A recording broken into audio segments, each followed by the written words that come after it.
Hello and welcome to another edition of the Science Talks by UNU-EHS. My name is Austin. I'm with the comms team from UNU-EHS. I'm sitting here with Nidhi.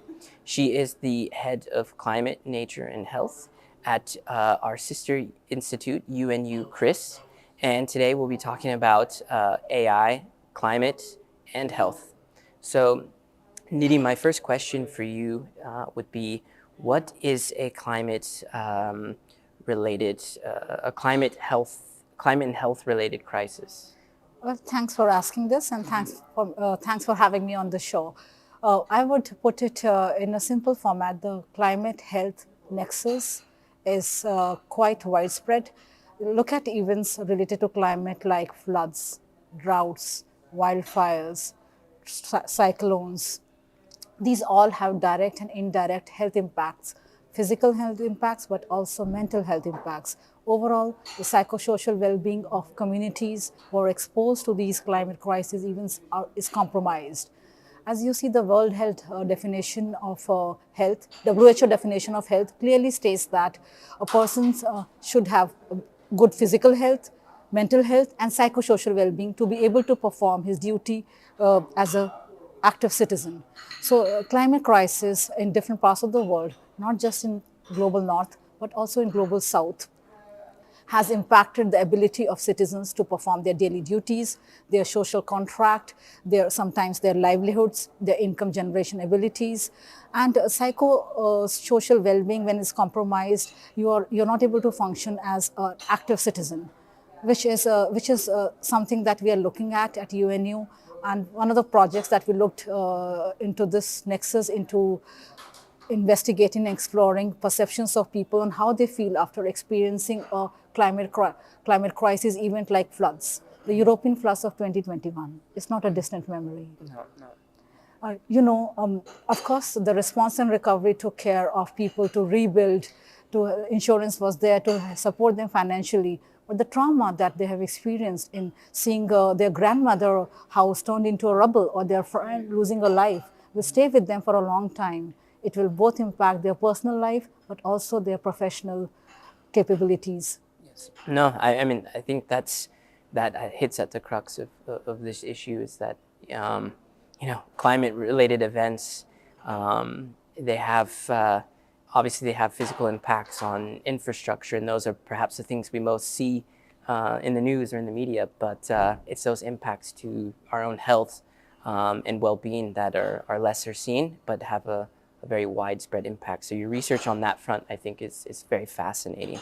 And another question would be, so why is it important to, or what would be the challenges and potentially the opportunities with AI in this context? Okay, let me start by some numbers, and that's where AI can give us some solutions and maybe help us in speeding up and scaling those solutions. We are dealing with some big numbers here. Around 3.4 billion people are somewhere exposed to health vulnerabilities related to climate change. That's half of the world. Yeah. And another number, just for us to ponder, the health cost burden related to climate change can amount to 3 to 5 billion.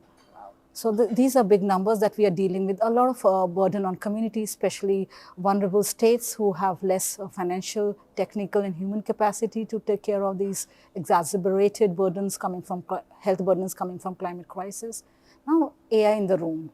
AI can at least give you some solution to process the data we are all gathering at a daily basis. We need a lot of human capacity for that, and if some machine learning can do that to give us broad trends and patterns, then at least there is some way for us to predict and solutions that can apply in different contexts. Because there is no blueprint solution that will solve this problem. It has to be context specific. It has to be sensitive to the socio-economic conditions of the community, the socio-cultural sensitivities. For example, the mental health discussion is a big taboo in some global south states. The states of Bangladesh, which is so prone to climate disasters, people hesitate to talk about the trauma that they are feeling. To mental health discussion is related to some kind of taboo that you're suffering from a mental health, that you're not a full human being. If you see the gender differentiation, women can still talk to household people or neighbor or community people, but male, given that sort of positioning in the society, are even more vulnerable because they're not able to talk about the trauma they're feeling. They have other responsibilities on their head. So there's a lot of nuanced aspects I wanted to emphasize. AI can help us make tailored solutions for different vulnerable groups, different gender groups, different age groups. So I think having the capacity to process such large amount of data to at least give us some starting point. I'm not saying that AI will give us ready-made solutions. That's not the idea. The idea is to be able to see broad trends and patterns in a quick way, because for instance, after a disaster, we have very limited time to respond. Every response activity needs to be tailored between starting 6 hours to 48 hours, the first response. And if we already have some sense of what kind of support services are required for mental health or the trauma-related support services, then at least we are able to design solutions to address them appropriately. Okay, wow. I think with regard to this question, I think that's something that I think people may not really see or hear too often within this conversation of AI and climate is really about bringing sort of numbers and data to get pictures as quickly as possible of actually what's happening in certain places and what needs and resources might be available to be brought to these places, whether that's during or after or a long time after. At least we can start to get a sense of what is actually happening and how climate-related events are impacting people's health. So I think we'll end it at that. Thank you so much for your time. I think this is a very stimulating kind of topic, I think, with AI in itself. I hope that we can sort of harness those things with AI to improve health and well-being and give people a chance to be as resilient as possible against climate-related events. So, yeah, thank you so much. Appreciate it.